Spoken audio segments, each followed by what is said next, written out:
매주 수요일 밤 8시 55분 우리 지역의 다양한 소식을 알차고 정확하고 또 빠르게 전해드릴 7번 국도입니다. 오늘 두 번째 시간이에요. 네, 저희 방송국 개국 이래 최대 인원이 함께합니다. 네, 그만큼 좀 열심히 하겠다, 잘 만들어 보겠다 이런 의지 아니겠습니까?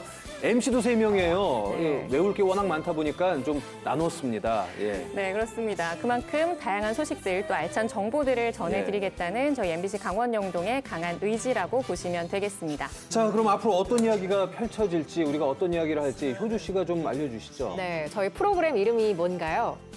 뭐 알면서 물어요, 어색하게. 말해주세요. 네, 맞아. 7번 7번 국도잖아요. 자, 이렇게 7번 국도가 지나는 모든 것의 이야기를 다 담았습니다. 모든 것이요? 네, 그렇죠. 뭐 사람, 자연, 축제, 뭐 음식, 문화, 경제, 기타 등등 7번 국도를 중심으로 한 우리 지역의 모든 것을 전해드립니다.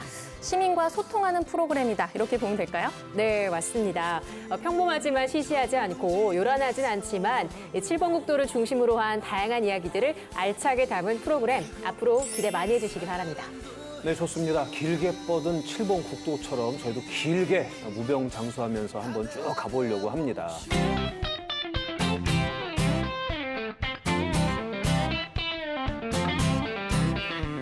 자, 지난 4월 4일이었죠. 고성과 속초, 강릉 옥계에서 대형 산불이 발생했습니다.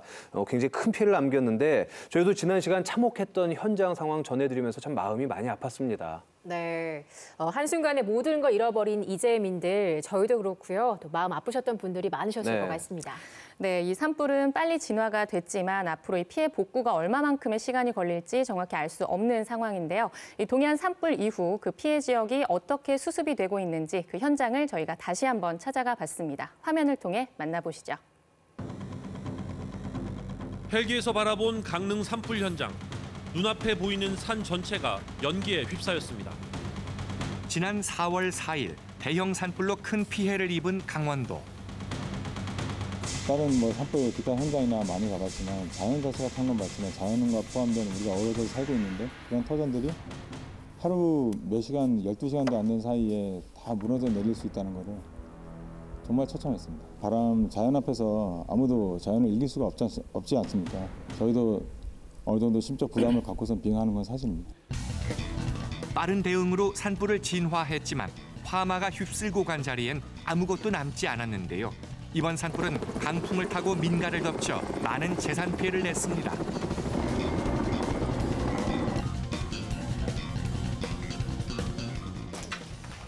불에 타버린 집으로 돌아온 주민이 집안 곳곳을 살핍니다. 행여 건질 것이 있을까 이곳저곳을 돌아다녀 보지만 온전한 게 없습니다. 속초 장천 마을은 절반가량의 민가가 전소돼 가장 큰 피해를 입은 곳입니다. 속초시 장천마을의 마을회관. 산불로 집을 잃은 주민 40여 명이 한데 모여 지내고 있습니다. 마음이 아픕니다.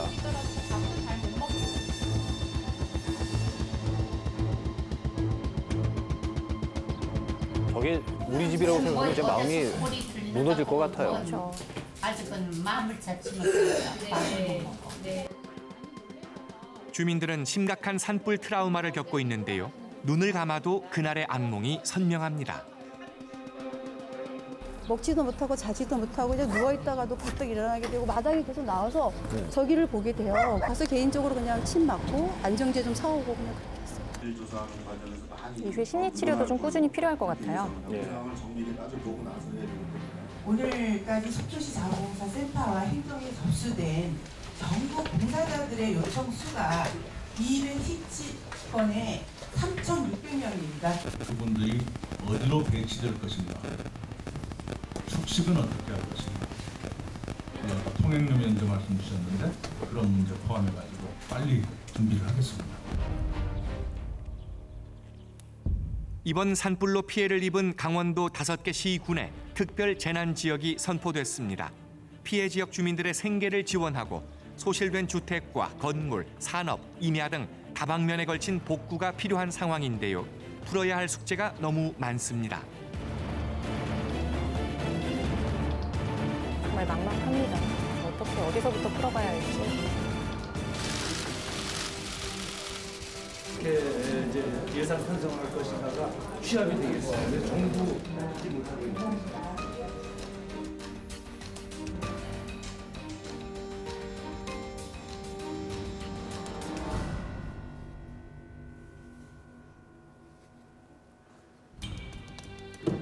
지난 5일 속초와 고성 지역에 있는 52곳의 학교에 휴교령이 내려졌는데요. 사흘 뒤인 8일부터 휴교 조치가 모두 해제됐습니다. 피해 지역의 학생들은 임시 거주지에서 등교를 하느라 또 다른 불편을 겪고 있는 상황이죠.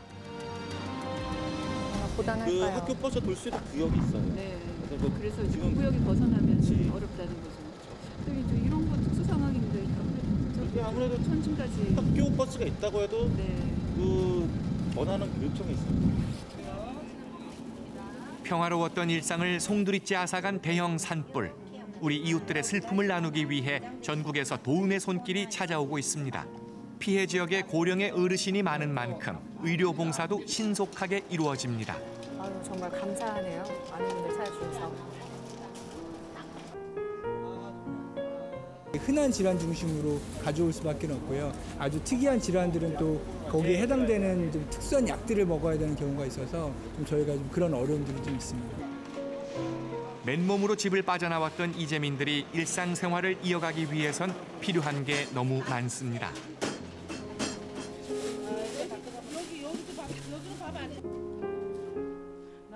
강릉시 옥계면 사무소의 구호 물품 보관소. 전국 각지에서 답지한 구호 물품이 쌓여 있습니다. 물티슈나 무릎 담요, 세면 도구 등도 있지만 70% 이상은 즉석밥과 라면, 생수 같은 먹을거리입니다. 도움의 손길이 속속 도착하고 있지만 모든 걸 잃어버린 이재민들이 하루하루를 버티기엔 쉽지 않습니다. 아무렴 내 집만 할까요? 네.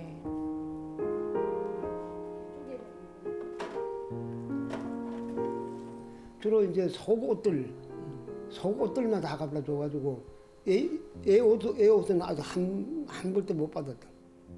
집도 문제지만 또 농사를 지어야 되니까 그동안에 해난 그게 하나도 없잖아요. 저 농기계들이 그만큼 많던 거 하나도 잃었지요. 또 농사 지으려고 1년 농사 지으려고 고구마나 뭐 고추 모종 같은 게 하나도 없이 다 타버렸죠. 아유, 그러게요. 도움의 손길이 속속 도착하고 있지만 모든 걸 잃어버린 이재민들이 하루하루를 버티기엔 쉽지 않습니다. 네, 참 산불의 상처가 그대로 남아있네요. 네, 하루빨리 좀 복구가 이루어져야 할 텐데 참 걱정이고, 그리고 무엇보다 이 이재민들에 대한 피해 보상이 좀 제대로 이루어졌으면 하는데요. 자, 그래서 오늘 저희 스튜디오에 한 분을 모셨습니다. 보도국의 김인성 기자 함께 할 텐데요. 4월 4일부터 쭉 함께 취재를 이어가고 계시죠? 네, 그렇습니다. 네. 제가 산불이 나던 4월 4일에 다른 취재 때문에 고성군 현내면, 가장 끝이죠, 가장 위죠. 그 현내면에 갔었는데 일단 가는 길 자체가 그날 이 7번 국도 7호선을 운전하신 분들은 아마 아실 텐데 운전을 하기가 어려울 정도, 차가 너무 흔들리고 또 흙먼지가 도로를 그냥 막 수시로 덮쳐서 강풍 때문에 굉장히 어려운 상태였고, 또 건조한 날씨가 계속 이어지고 있는 그런 상황에서 그때는 뭐 무조건 불이 나지 않도록 하는 것만이 최선이었고, 불이 만약에 난다고 하면 걷잡을 수 없는 그런 상황이었습니다. 해는 이미 뉘엿뉘엿 넘어가는 그런 상태였고, 그러다가 이제 어두워진 상태에서 불이 나는 바람에 이렇게 피해가 커진 게 아닌가 이렇게 생각을 합니다. 네, 그렇군요. 그 지난 주말에도 이재민들 계신 그 현장 다녀오셨다고 들었는데. 네, 제가 이제 점심 때 맞춰서 식사들을 어떻게 하시는지 궁금해가지고요. 고성 속초 쪽을 다녀왔어요. 다녀왔는데 처음에 뵀던 그 이재민들의 모습하고는 조금 많이 차분해지셨어요. 많이 차분해지셨는데 진정이 좀 되셨네요. 진정이 됐다기보다는 뭐랄까 포기한 것 같은 느낌이 드는 분들도 있었고, 그 화가 나고 슬프고 하는 감정이 다 지나가 버린 상태에서 허망하고 막막하고 두렵고 이런 느낌을 많이 토로하시는 분들이 많으셨어요. 그리고 식사를 하는데 입안이 다 헐어가지고 밥을 넘기기가 어렵다는 말씀을 해주시는 아주머니도 계셨고요. 그냥 그 상도 없이 의자에다가 놓고 쭈그리고 앉아서 한 끼 그냥 그렇게 때우는 분들도 많으셨고, 또 그 밥알이 입안에서 씹히지 않는다고 국수만 국물채 드시는 분들도 계셨고, 너무 속상해가지고요. 현장을 가서 보고는 마음이 계속 안 좋더라고요. 예, 그 영상이 또 있습니다. 저희가 일단 영상을 함께 보면서 이야기를 나눠보도록 하겠습니다. 함께 보시죠. 고성에 가면 속초 고성에 가면 저렇게 불타고 네. 진짜 그냥 방치돼 있는 그런 게 너무 많아요. 농기계도 그렇고 주택도 그렇고. 이걸 직접 다 찍고. 예, 제가 촬영했습니다. 제가 촬영하고 예, 예, 편집도 제가 하고 그렇게 했습니다. 이렇게 천막 생활하신 게 일주일이 넘으셨겠네요. 넘었지요. 5일날 왔다 그랬잖아요. 몸이 괜찮으셔가지고 그렇죠. 앉았다 일어났다 누웠다 일어났다 하시기가 불편하셔가지고요. 천막에서 굉장히 힘들게 지내고 계시더라고요. 네. 지내는 게 왜 이렇게 앉았느냐 하면은 네. 대수술을 고관절까지 6번 해가지고 여기 앉았다가 일어나지를 못해. 잠시 후 12시부터 1시까지 KT그룹 사랑의 밥차에서 점심을 제공해드릴 예정이니 이재민분들과 자원봉사자분들께서는 점심 식사하시기 바랍니다.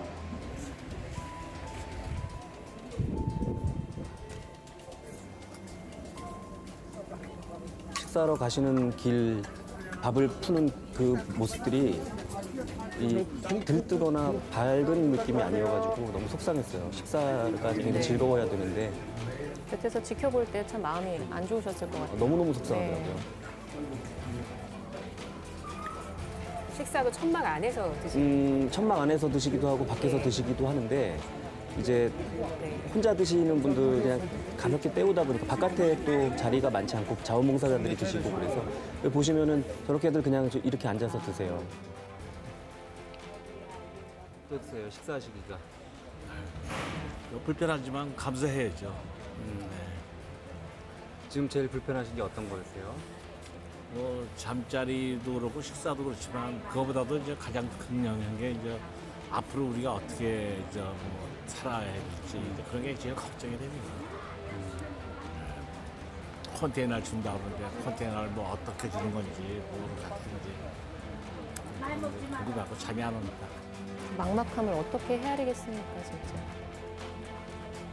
밤에 아직도 못 주무시는 분들 많으시다고 그러더라고요. 뭐 이렇게 먹어도 하루는 살겠지.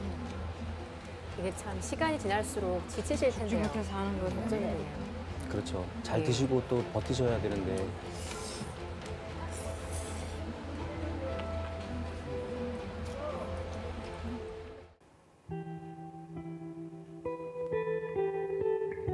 전기 공사가 시작됐더라고요. 가장 피해가 컸던 데가 이능리인데 그 이능리에서 전기 배선 공사가 시작됐더라고요.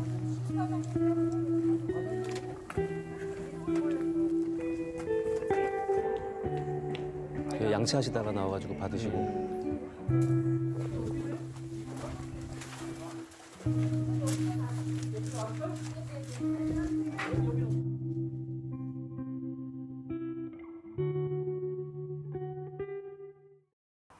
네, 지난주 이재민 피해 보상에 대한 정부 브리핑이 있었죠. 내용을 좀 짚어주시죠. 네, 정부에서 14개 부처에 16개 과가 합동으로 여기에다 이제 강원도 우리 지자체도 있으니까 더 많은 부처가 한꺼번에 다양한 대책을 발표를 했습니다. 행정안전부를 비롯해서 뭐 농림부 등등 여러 부처들이 발표를 했는데 사실은 그 부처마다 조금씩 내용은 다 달라요. 그러나 이재민들이 가장 걱정하시고 궁금해하시는 거는 주택 피해와 그다음에 지금 이제 농번기다 보니까 농업 관련된 시설이나 작물이나 이런 것들인 것 같아요. 주택 피해는 2018년도 이전까지는 그 전소 피해가 있을 때 전체가 다 탔을 때 900만 원까지 주다가 2017년도 법이 개정되고 2018년부터 그러니까 포항 지진 때부터 그게 1,300만 원으로 늘어난 겁니다. 사실 뭐 900만 원에서 1,300만 원이면은 40% 넘게 늘어난 거기 때문에 굉장히 대폭 인상이 된 거긴 하지만 그러나 이재민들 입장에서는 그렇죠. 피해를 뭐 복구는커녕 어떤 뭐 아무것도 못하는 그런 정도의 비용인 거죠. 철거 비용도 안 나올 것 같은데 왠지 느낌이. 그렇죠. 그래서 굉장히 그 지금 주택 피해 보상 문제가 엄청 클 것 같아요. 그나마 특별 재난 지역으로 선포가 됐기 때문에 국가가 나서고 국비 지원이 되는 거고 그렇지 않았거나 또는 그 특별 재난 지역 선포까지 늦어졌다 그러면 지금 굉장히 그 피해 산정하고 현장 조사하는데 오래 걸렸을 텐데 그나마 특별 재난 지역이 좀 빨리 선포되는 바람에 그 다음 순서가 빨리빨리 진행되는 것 같고요. 전체 피해 전소가 된 가구에는 1,300만 원까지가 될 것 같고 그리고 반파 반소 피해가 나는 데는 900만 원까지. 근데 그거보다 더 낮으면요. 이제 일부 피해 이런 식으로 나오면은 그게 수십만 원대로 이제 내려옵니다. 그래서 전혀 도움이 안 되는 비용이어서 앞으로 좀 걱정이 많이 되는데요. 그래서 이렇게 국가가 모든 거를 지원해 줄 수 없기 때문에 그 사보험을 많이 들었어야 되는데 우리가 이제 이런 큰일을 겪을 때 만일의 사태에 대비해서 사보험을 드는데 이게 농촌을 덮치다 보니까 이제 농협에서 운영하는 여러 가지 보험들이 있는데요. 5% 미만이라고 그러더라고요, 가입률이. 네, 근데 이게 가입하는 게 좀 복잡한 것 같은 느낌이 들어요. 왜냐하면 주택에 대한 거, 농시설에 대한 거, 작물에 대한 거, 그다음에 농기계에 대한 거 여러 가지가 다 따로따로 들어야 돼요. 따로따로 들어야 되는 그런 게 있어서 또 1년 단위, 2년 단위로 하다 보니까 자주 갱신을 해줘야 됩니다. 실제로 저희 이번에 뉴스에서도 그렇고 제가 진행하는 라디오 프로그램에서도 인터뷰를 한 적이 있었는데 10년 동안 그 보험을 유지해 오다가 3월 11일자로 보험 계약이 끝났는데 그걸 미처 갱신해야 되는지 몰라서 피해 보상을 못 받는 그런 상황이신 분이 계세요. 만약에 이분이 그 갱신을 했다고 하면 한 20~30만 원 정도의 비용을 들여서 1억 원 가까이 되는 그 보상금을 받을 수 있었는데 그런 게 좀 안타깝더라고요. 정책보험이라고 하는데 여러 가지 보험 상품들이 다양한 그 가운데 그중에 농밭작물이나 시설물이나 이런 것들 정책보험이라고 그래가지고 실제로 농민들이 부담하는 비용이 원 보험료보다 굉장히 낮은 경우가 많아요. 그래서 잘 상담하시고 잘 알아보시면 국비로 50%, 지방비로 20~30%를 지원해주고 나머지 20% 정도만 농민들이 내시면 되는데 그런 거 잘 모르셔갖고 안 드시는 분들이 많으셔서 이번 기회에 좀 농민들이 많이 보험에 관심을 좀 가지셨으면 좋겠고 또 하나는 시군 행정기관에서 드는 이제 안전보험, 시군민 안전보험이라는 게 있어서 사망 또는 중증 장애가 있을 때 이제 1,000만 원에서 1,500만 원까지 지원을 해주되 모든 시민 군민에게 해주는 그런 제도가 있어요. 그래서 도내 18개 시군 가운데 영동 지역에서는 동해시 그리고 태백시, 평창군 등등 이렇게 5개의 시군이 지금 현재 가입을 했고 강릉시가 지금 6월까지 가입을 하기로 추진하고 있고 삼척시가 올해 말쯤 한다고 그랬습니다. 그래서 9개 시군이 올해가 지나면 9개 시군이 가입을 한 상태 그리고 나머지 9개 시군은 아직 가입을 안 했는데요. 좀 더 많이 관심을 좀 가졌으면 좋겠고 이 시군민 모두에게 혜택이 돌아가는 상황이기 때문에 그래도 조금이나마 더 도움이 되지 않을까 하는 기대가 됩니다. 이번에 산불로 그 사망자가 2분이 나왔는데 그 시군, 그 지역에서 이 가입이 안 돼 있어가지고 보험금을 타지 못하는 그런 상황이 됐어요.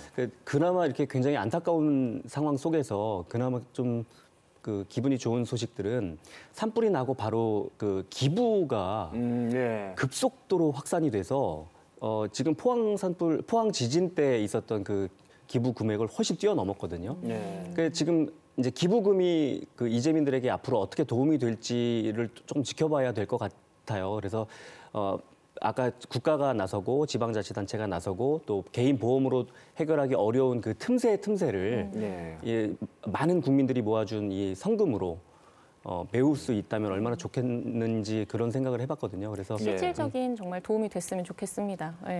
네. 알겠습니다. 오늘 좋은 말씀 고맙습니다. 바쁘신 대로 또 나오셔가지고 함께해 주셔서 감사합니다. 고맙습니다. 네, 고맙습니다.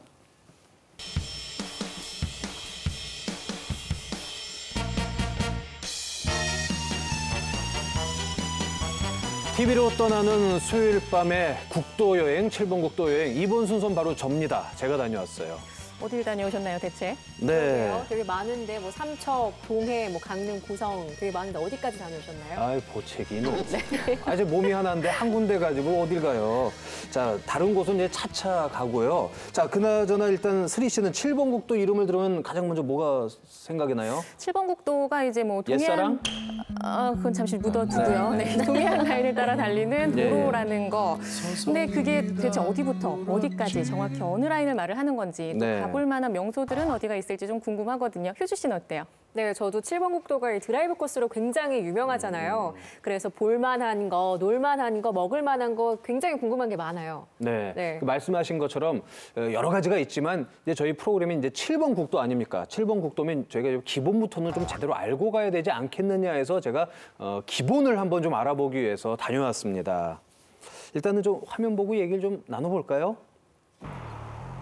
우리 지역 내 다양한 사람들 사건, 사고, 재밌는 얘기, 뒷이야기 등 이것저것 가리지 않고 닥치는 대로 만나고 맛보고 만지고 예, 만지고는 좀 그러네요. 만지고 빼고 아무튼 간에 이름하여 삼부방송 무례하고 무식하고 무리한 인터뷰입니다.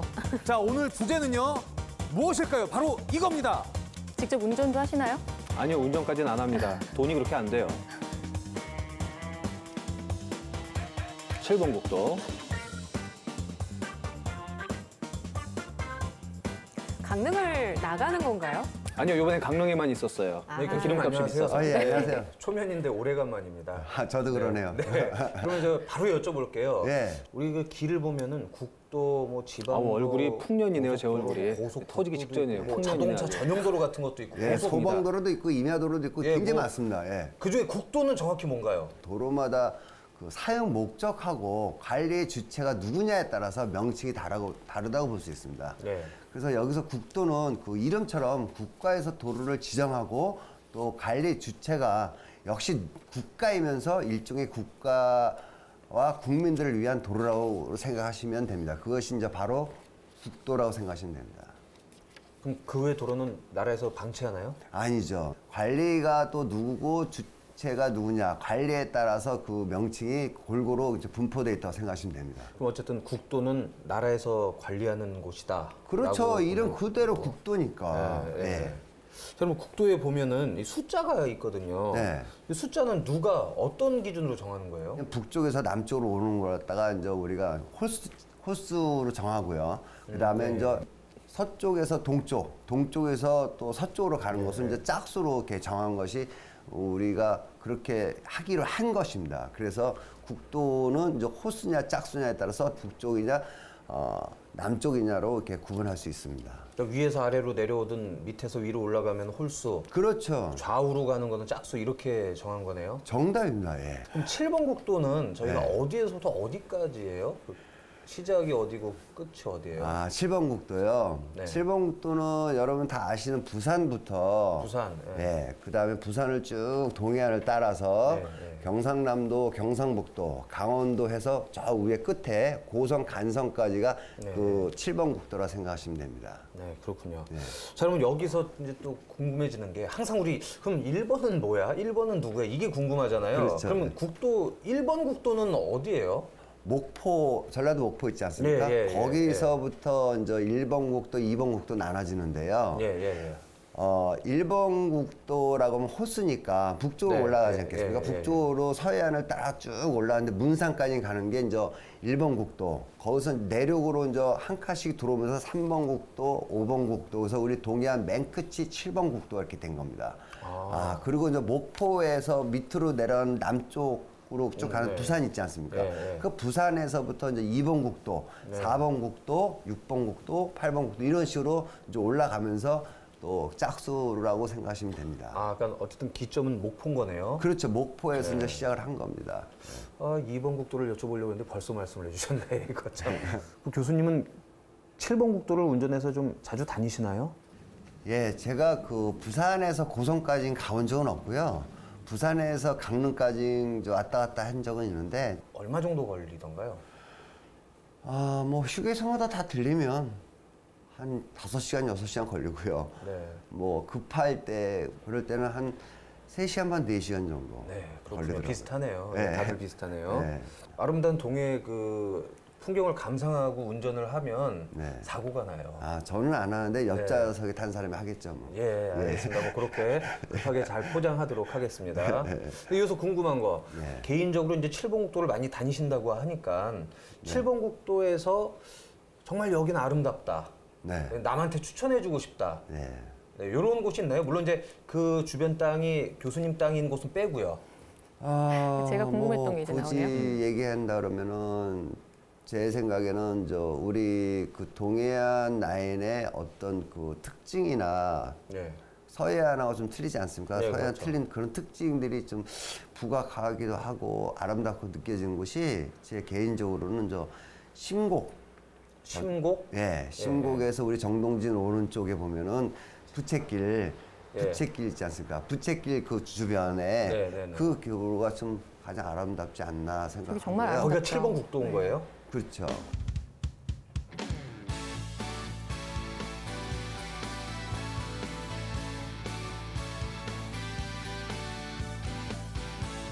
분위기는 지금 7번국도 타고 쭉 올라가실 자, 오늘 기세인데. 무리한 인터뷰는 언젠가 7번국도에 대해서 올라가겠죠. 알아봤습니다.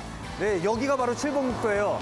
자, 다음은 또 어떤 주제로 여러분을 무리하고 무례하고 무식하게 찾아뵐지 저도 좀 기대가 되는데요. 다음 이 시간에 여러분과 함께하도록 하겠습니다. 다음엔 당신이 주인공이에요. 아유, 고생하셨어요. 네, 뭐 고생은 뭐 저분이 하셨죠. 뭐 저야 저 시퍼런 옷 입고 그냥 얘기 몇 마디 나눈 것 뿐이고요. 부산부터 강원도 고성까지 이어지는 아주 긴 도로였던 거예요. 7번 국도가. 에헤이, 통일 시대에 또 왜 고성까지만 생각하세요?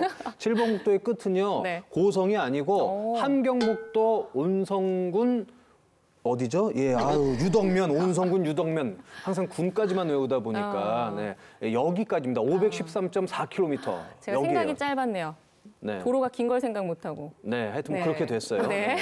그러면 부산을 찍고 경남, 네. 뭐 경북, 강원도, 휴전선까지 넘어서 북한까지 이어지는 굉장히 긴 도로네요. 아니, 거기까지 끝은 아니에요. 아니 뭐 그래요? 내보이님 못 듭니까? 어디까지? 네, 이게 좀 7번 국도가 아까 화면에도 잠깐 나왔는데 AH6해서 아시안 하이웨이 6호선인 거예요. 그래서 부산에서 이제 동해안을 따라서 함경북도까지 가고 그다음에 러시아를 거쳐서 러시아를 지나서 유럽, 그다음에 영국 아일랜드까지 갑니다.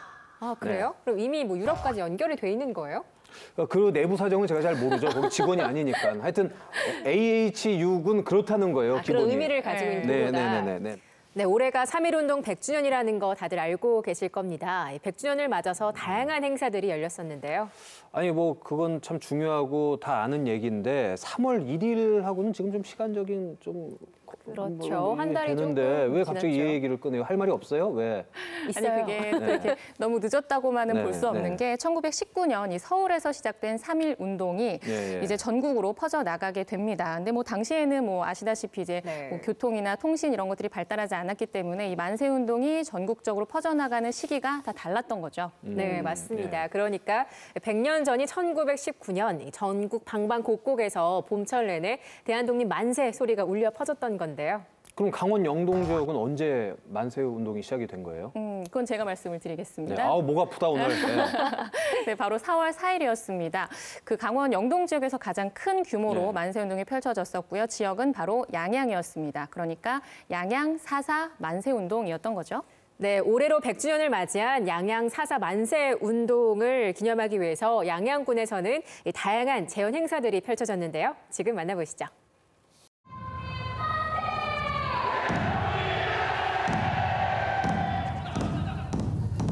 지금으로부터 100년 전 4월 4일. 과연 이곳에서는 어떤 일이 있었을까요? 이곳은 강원도 양양입니다. 이것은 하늘을 뜻이고 시대의 흐름이며 전 인류가 함께 독립선언서가 낭독되었고 일본군의 무자비한 탄압으로 이어졌으며 양양 사람들은 모두 한 마음이 되어 대한독립 만세를 외쳤습니다. 100년 전 4월 4일 양양장터의 모습입니다.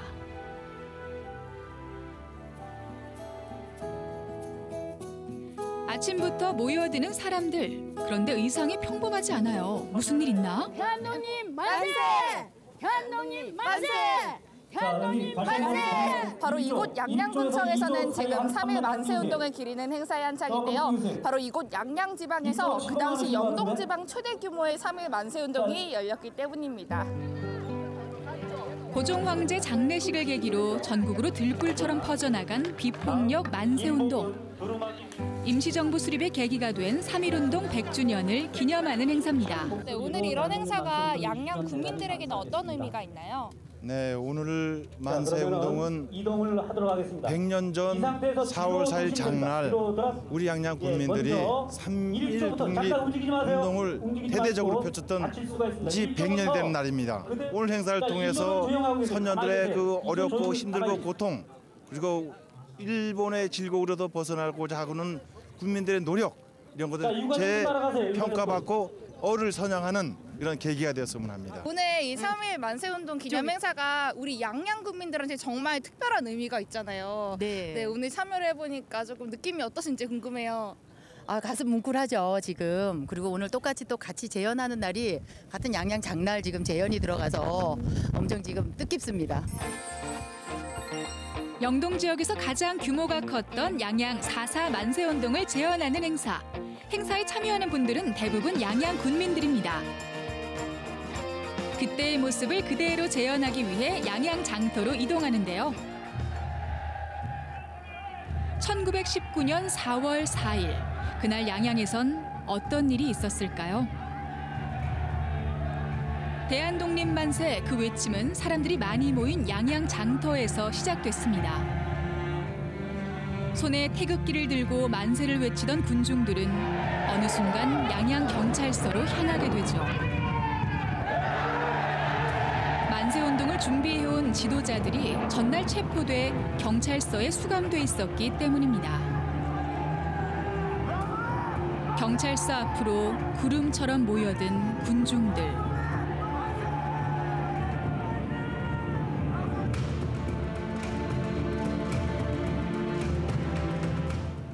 세상 어떤 것도 우리 독립을 가로막지 못한다. 어느 순간 독립선언서가 낭독되고 모인 군중들은 만세를 외치며 지도자 석방을 요구합니다.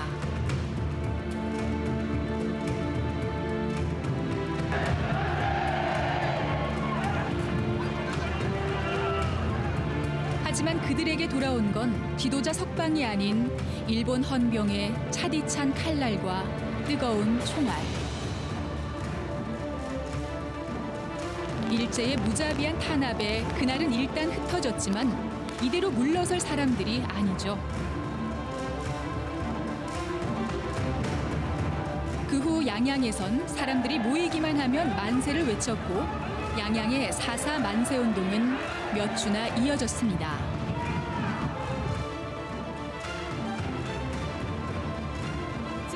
정말 옛날에 이렇게 총칼 하나 없이 태극기만 들고 운동에 참여하셨을 것 같으세요? 그렇죠.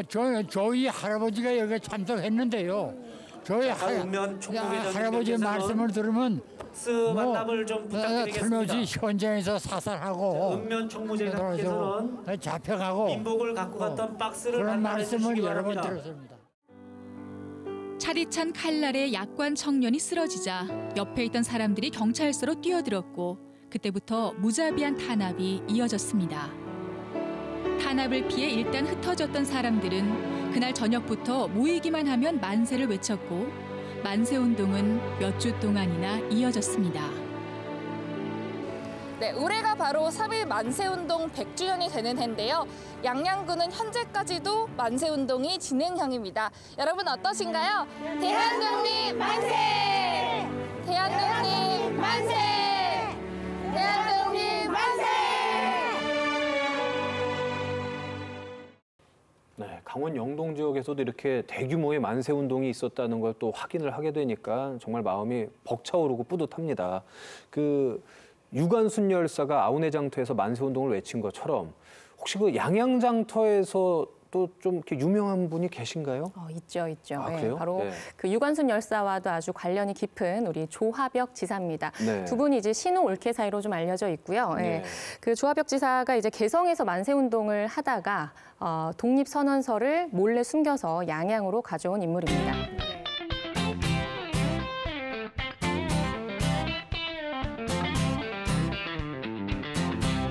네, 이번에는요, 우리 지역의 숨은 맛집을 찾아보는 먹는 방송, 먹어방입니다. 요즘 이 맛집에 대한 관심이 정말 어마어마하죠. 또 이 소문이 한번 딱 났다 하면은 거리 상관없이 찾아오고요. 또 긴 줄을 서는 건 정말 기본입니다. 네, 먹방 인기가 정말 엄청나잖아요. 네. 먹방 투어가 이제 하나의 트렌드로 자리 잡은 것 같은데요.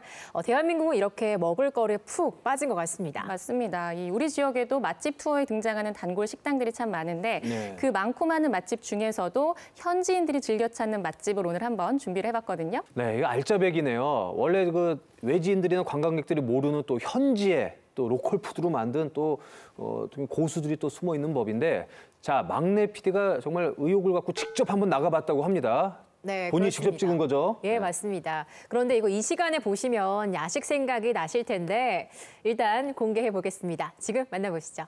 일단 먹기 전에 말이 너무 많아. 사족이 너무 많은 것 같아요. 그래서 빨리 먹자 이제. 되게 맛있었나 봐요. 되게 좋아하시네요. 아 근데 이 정도 마시면 줄 서서 먹었을 것 같아. 벌써 지금 침이 보입니다.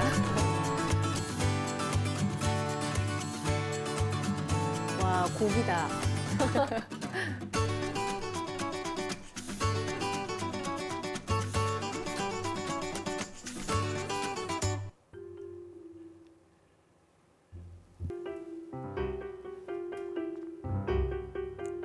누군가를 기다리고 있네요. 쉬울 때 되는데.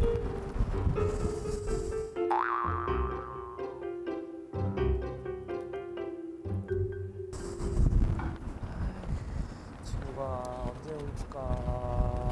손목시계가 없나 봐요. 자꾸 핸드폰을 보네요.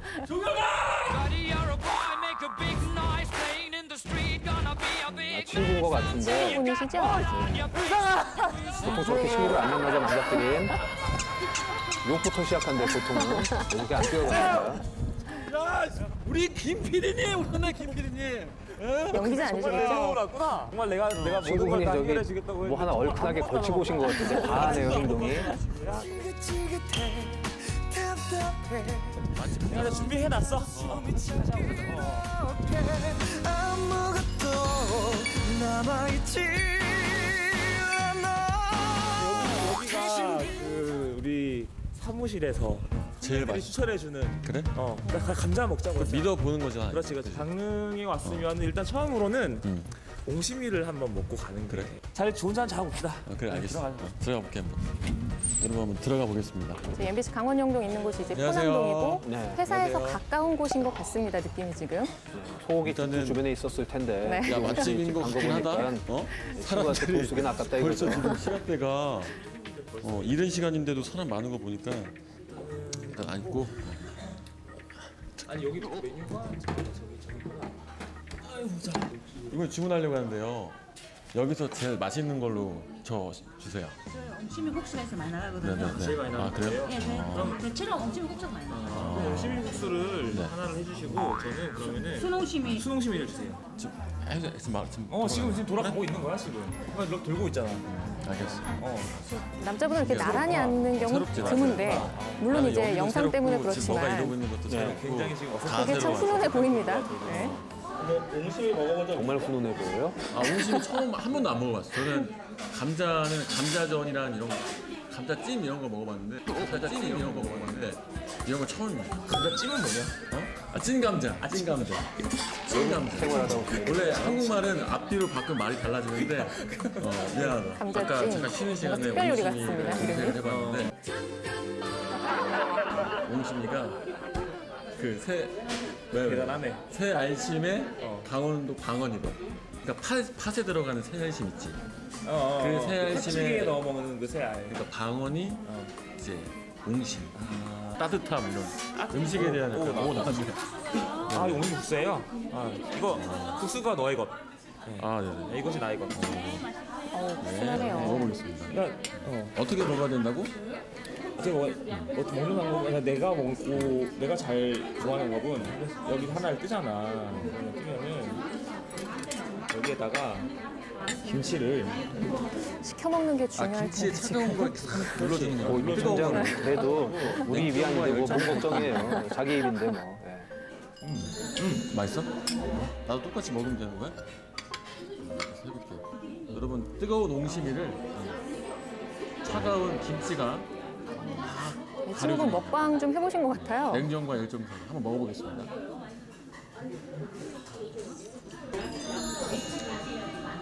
야, 되게 쫀득쫀득하다. 그지? 야, 수제비랑은 다른 맛 느낌이야. 아니, 내가 감자 맛이 나. 그지? 감자로 만들어서 그런지 감자 맛이 나. 저는 제 입에서 흉시 맛이 났는데. 근데 먹어보니까 진짜 왜 강원도 수제비라고 하는지 알겠어요. 이게 약간 쫄깃쫄깃한 식감과 함께 감자의 그 고소하고 담백한 그런 맛? 맛 감별사들 하셨네. 이만큼 요즘 이 맛집에 대한 유행이 얼마만큼인지를 알 수가 있는 것 같아요. 이거 한번 씹는 소리를 ASMR로 한번. 근데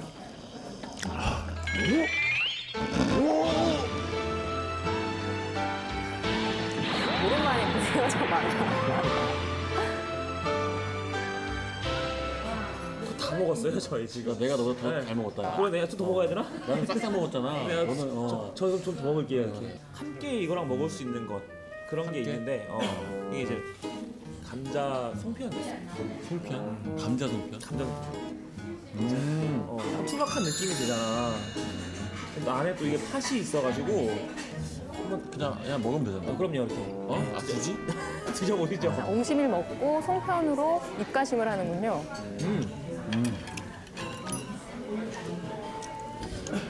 진짜 맛있어. 처음에 씹을 때는 감자 맛이 나는데 씹다 보면은 안에 팥 맛이 나. 너무 단순한데 이게 정확한 거. 정직한 아니 원래 단순한 게 가장 정확한 거. 옹심이에서 감자 맛이 먹다 보면 팥 맛이 씹다 보면 네, 송편에서는 팥 맛이 나고. 감자 맛이 빵기만 느껴지고 쫀득쫀득한데 딱 먹다 보면은 입안에 단맛이. 결국엔 내 말이잖아, 그 말이. 그러니까 내가 말한 건 단순하게 말한 거고 너가 말한 건 되게 어렵게 길게 말한 거잖아. 맛있다. 굉장히 맛있네. 결국에는 감자 맛 나고 계속 먹다 보면 팥 맛 난다. 맞잖아. 뭐 이렇게 어렵게 설명해. 이제 가보자야. 야, 너무 오래 잘 먹었어? 간이 진한 거 같아. 자, 이제 계산할 때죠. 뭐가 없어요 여기. 특별히 현지인들한테 인기가 있는 이유가 뭘까요? 저희가 여기서 장사지가 20년, 이 자리가 20년 좀 넘거든요. 올해도 됐고요. 그리고 또 강릉 사람들이 또 감자를 또 엄청 좋아하잖아요. 네. 감자 사랑이. 네. 요즘에는 SNS를 좀 많이 하니까 외집 분들이 또 많이 오셔요. 젊은 층 분들도 많이 오시고. 잘 먹습니다. 네, 잘 먹겠습니다. 감사합니다. 네네네. 햇살 좋은데? 이렇게 뭔가 진짜 시골 맛집 이런 정서가 느껴지더라고. 거기다가 강원도 하면 감자.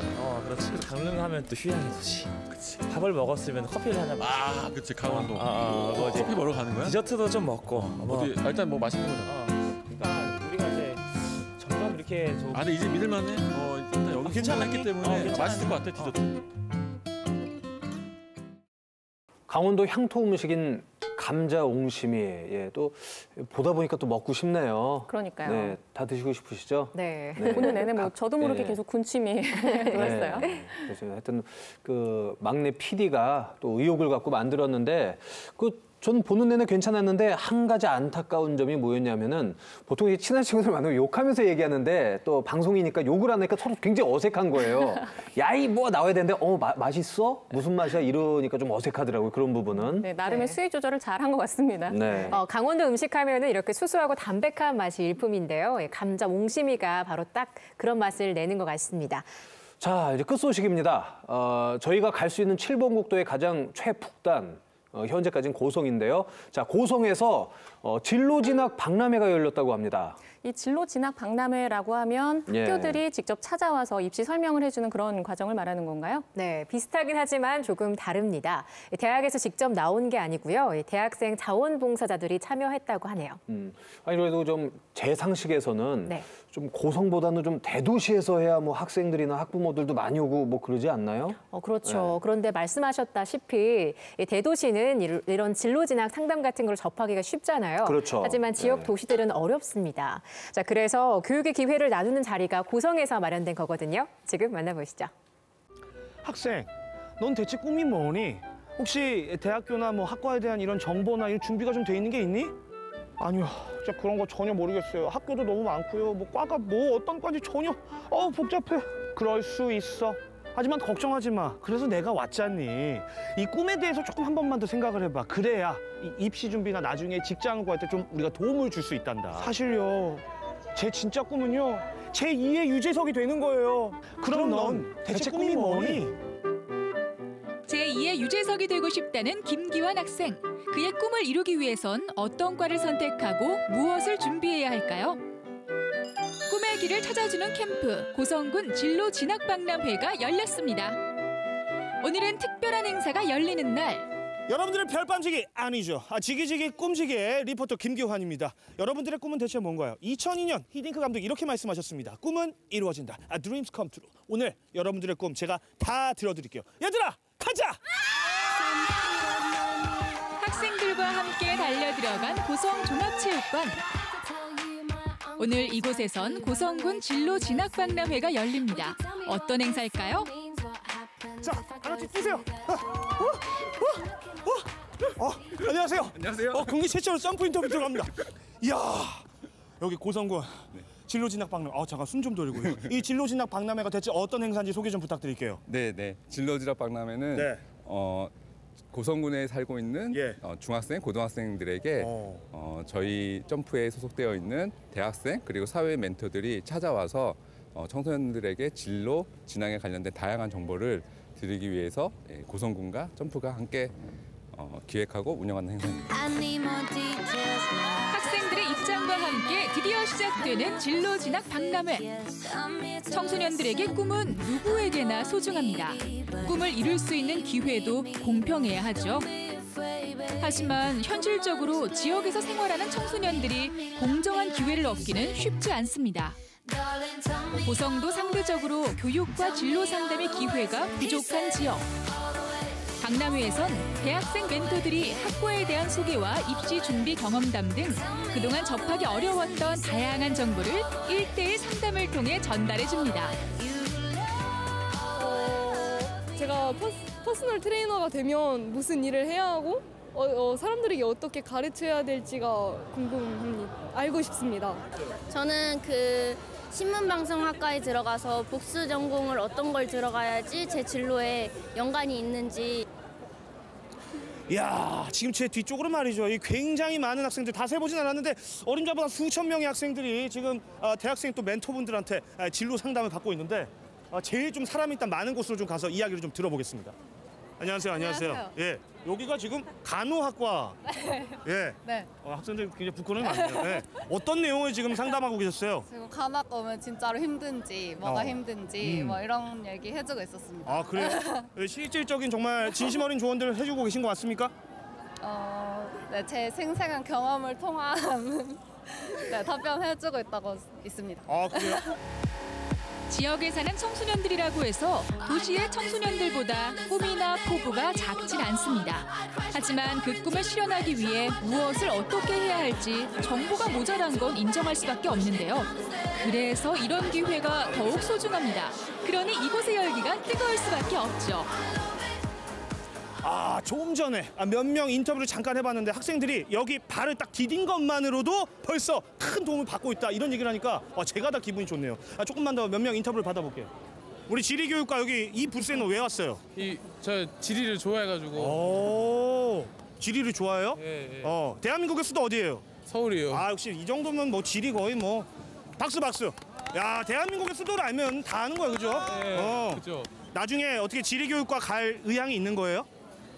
기회가 된다면. 또 성적이 된다면, 그죠? 네, 성적이 된다면. 어떻게 지금 좀 실질적인 어떤 조언들 많이 받았습니까? 아직 안 시작. 짠! 이렇게 저를 위한 부스가 이렇게 많이 돼 있다는 거 아닙니까? 아마 엄청난 인기가 있지 않을까 이렇게 예상이 되는데 학생들이 어딨지? 안녕 얘들아. 스타가 되고 싶니? 아니요라는 한마디만 남긴 채 점점 멀어져가는 학생들. 몸에서 냄새라도 나나? 대학생 멘토들과의 진로 진학 상담을 마친 후 사회인 멘토 특강이 이어졌습니다. 사실 대학은 꿈을 이루기 위한 첫걸음에 불과하죠. 꿈을 이루기 위해선 대학을 졸업하고 사회에 나와서도 끊임없이 노력해야 하는데요. 벌써 어느 정도의 성공을 거둔 사회인 멘토들은 자신의 경험을 바탕으로 꿈을 향한 여정의 방향을 제시해 주었습니다.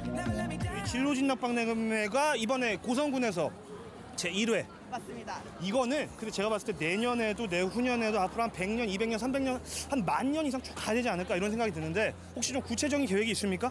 아직 구체적인 계획은 나오지 않았지만 앞으로도 청소년들을 위해서 사회 멘토 그리고 대학생 자원봉사자들과 함께 전국 방방곳곳으로 찾아갈 무엇보다 소중한 청소년들의 꿈이 지역이라는 한계 때문에 제압된다면 이보다 안타까운 일은 없을 겁니다. 그래서 오늘 이 자리가 더 소중한데요.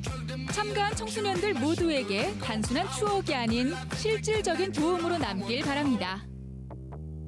또 앞으로도 이런 기회가 고성뿐 아니라 강원도 곳곳, 아니 전국 방방곡곡으로 번져 입시가 없어지는 그날까지 계속됐으면 좋겠네요. 네, 뭐 영상을 보니까 학생들이 이 자리에 와 있는 것만으로도 너무 도움이 됐다 이런 얘기를 하는 걸 봐서는 만족도가 꽤 컸던 것 같습니다. 그런데 그 상담하고 뭐 강의 듣고 뭐 이거 끝인가요? 좀 아쉬운데. 그렇죠. 네. 이대로 끝내기에는 참 아쉽습니다. 쉽지 않은 기회인데요. 그래서 다음 날까지 프로그램이 이어졌다고 해요. 네. 멘토와 멘티가 함께 만나서 화진포 솔나무길을 걸으면서 진솔한 이야기도 나눴다고 합니다.